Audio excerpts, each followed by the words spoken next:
Right, what is going on, guys? So my most popular video was a Premiere Pro CS6 tutorial. Now I wasn't that big a fan of it because it kind of dragged on a lot and I didn't really get to the point. It wasn't a very successful video in that respect, but people loved it, they keep on commenting on it, and I want to do a new one with Adobe Premiere Pro CC. So this is the Creative Cloud version, the newest version, the kind of subscription based one, and I'm going to give you a basic walkthrough and color grading session for this program. So to make a new project, we're going to click on New Project, funnily enough. Right, let's click on that, and we need to make a project name. So I reckon Fun Stuff will be good. So click OK, and it will go into the program. So it looks really blank right now, and that's because in CC, different from CS6, it kind of starts without a sequence, which means basically it's blank. So to create a sequence, I'm going to go to File, New and Sequence, and for my camera I used a Nikon D3100, so I'm going to use a digital SLR 1080p 24 frames per second preset. So this is for cameras like that Nikon camera I used, the Rebel T2i, T3i, T4i, T5i, they're very popular cameras in this kind of respect for filmmaking, and those kind of cameras, D800, D5100, D5200, all these cameras, that is the one that most people use. Now if you've got a different camera, say like a Red Epic cinema camera, it's about £50,000, yeah, you can use 5K footage, you'll be using that, but I doubt people using this tutorial will need that at the moment. But if you're using a point and shoot camera, we're going to be going to the DV NTSC widescreen 48 kHz. That will be what you'll be using. That's a safe option for small standard definition cameras. But here we're going to be using this one. If you want to get more advanced, just check your settings and check the frame rate. This is the frame size or the pixels. So that's full HD, and that all looks lovely. Just going to click OK, and you see now it's opened out and it has got more features. So we have the timeline here. This is where you're going to edit, cut, and kind of align your clips. You're going to sort them out on this timeline. That's what it's used for. This is the preview window. When we've got a video up, you'll be able to see it and preview the video, funnily enough, yeah. So this is the effects bar and so on, but we're going to kind of hurry up a bit. So if you click on the project bin, I suppose you call it, and right click and import, we're going to find our footage. So I'm sure you know how to use Windows Explorer. Yeah. Okay, so we're going to find the footage. This is mine, shot on that camera I told you about, the Nikon D3100 in Bruges. This is the famous boat trip which goes through the city on the canal. It's fantastic, and well, I wanted to edit the video for it. So what I just did there, without telling you, it's very naughty of me, using the plus and minus keys you can zoom in on the video. It doesn't change the clip duration, all it does is just zooms in. And you can also use this tool here to do exactly the same thing. It's quite important just to be able to see it, it's not getting too small, you know. So this red line, this is going to be where you skip through your clips, like that. If it's really slow at this point, head over to here and make sure the resolution is at lowest. That helps your computer kind of process the video preview and not get bogged down. Now if it isn't playing at all smoothly, then that's about as good as it's going to get, so I'm sorry about that. Now then, I want to find the start and end point of my clip. So say if I want to start it here, just when the boat comes in, I'm going to either click from the start and drag that in, and that's cut it, or Control Z will go backwards, by the way, or I can hit C to get the eraser tool up and click where I want it to cut. It splits it in half, you see, and we're just going to highlight the section we don't want and click delete on our keyboards. Now it's very important that you see there's a blank space here. You don't want that. You want to drag the clip back to the start again, and same if you want to edit the end of it. Say I want it to stop there, just drag it back again and that will cut it. So you can see what you've done there. That's lovely. Now, I shot this flat on my DSLR, which basically means I've made the footage deliberately dull and colourless so I can change it in post, which was what we're doing right now. This is just a general, it's good practice to do this, and I'm going to show you what I do. So if we go to Effects panel and Video Effects, now this is the thing, I use Magic Bullet Suite to sharpen, denoise and so on, as well as colour grading. So I'll be using Color Steiner 2, so just click and drag over onto the clip. But if you don't have that, because it does cost, you're going to have to use Color Correction, scroll down, and the Fast Color Corrector. But it's very similar, just it looks different, okay? So we haven't put that on, we've just used the Color Steiner one because that's what I prefer. Scroll down, you have a good look at that, that's what we'll be using. And again, really recommend this one, it is a really good program. I prefer it for the inbuilt colour correctors, it's just nicer. Philip Bloom also uses it for his colour correction, which is always a good sign. Good old Bloomy, eh? So we're going to use this to brighten the colours up and make it look realistic, because right now it's just really dull. So there's lots of different things you can do, but what I normally do and what is good practice is to do the general, taking the shadows, just click and drag, taking the shadows to the blue section. Now it may be a bit slow, but that's fine, you just have to live with that, I'm sorry. Taking that to the blue, okay, it may have got darker, don't worry about that at the moment. Using the mid-tones, taking that to the warmer tones, so you like yellow, orange, red, like so. And you can leave the highlights if you want to. I normally do, unless, say if you've got a white wall and you want to change the colour of the wall, that you'd be using the highlight tone for that. But for skies, you want to keep it a normal colour.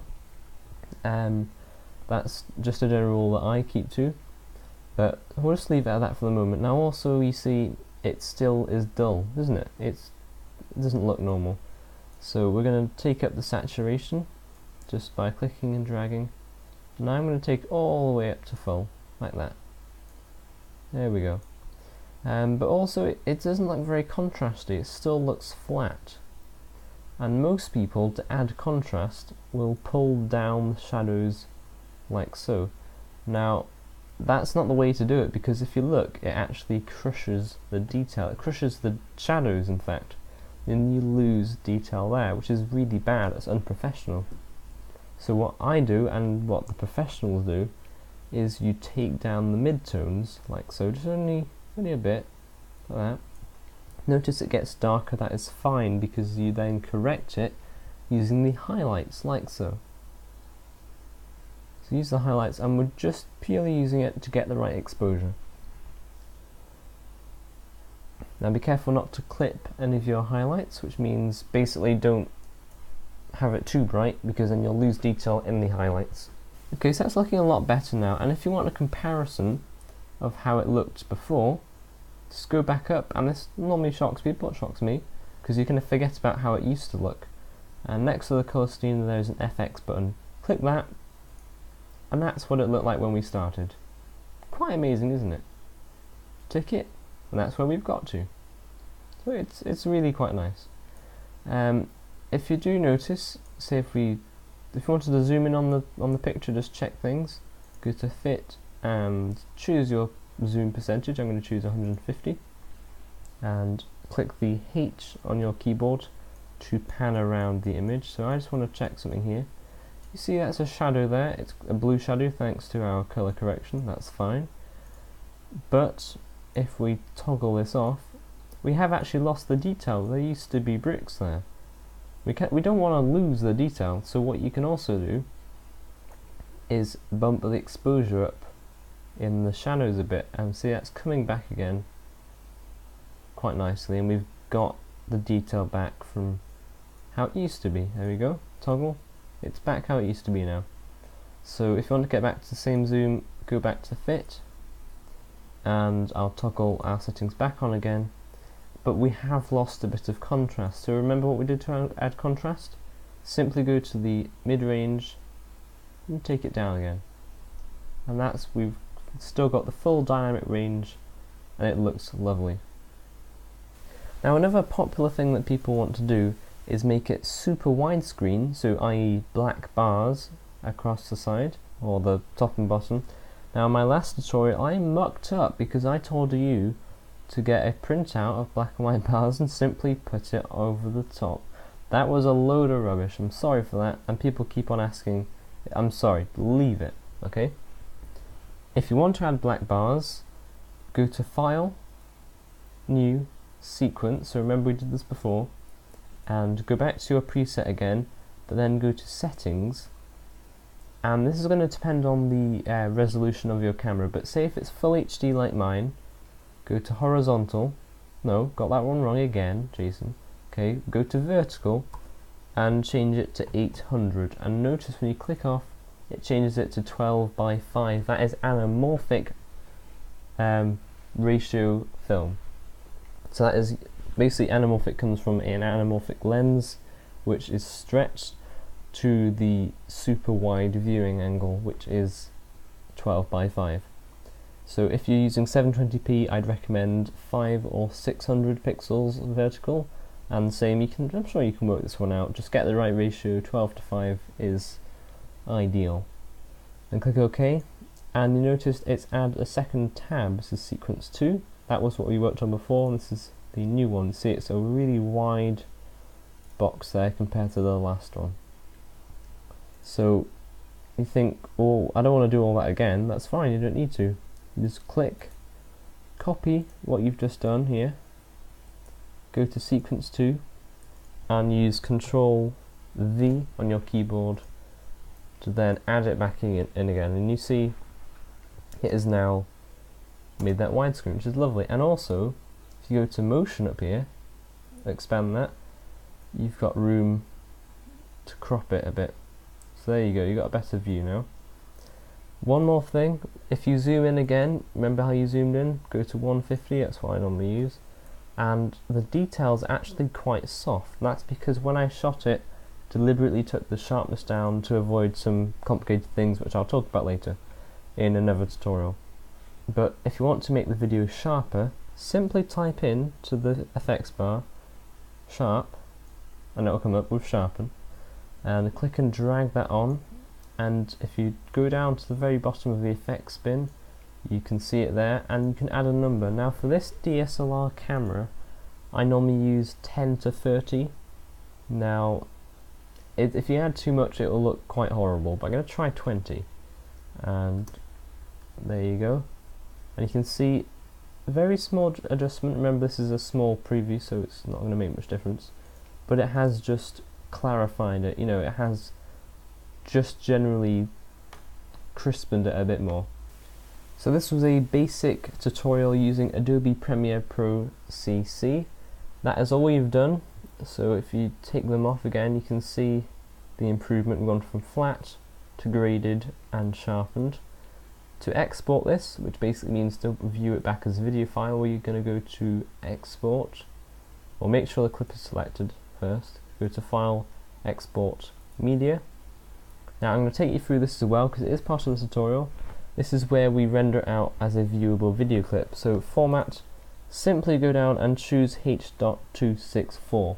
It is the standard nowadays, and it is such a good system. And for some reason my editor has packed up. Why? There we go. Right, so it's come back now.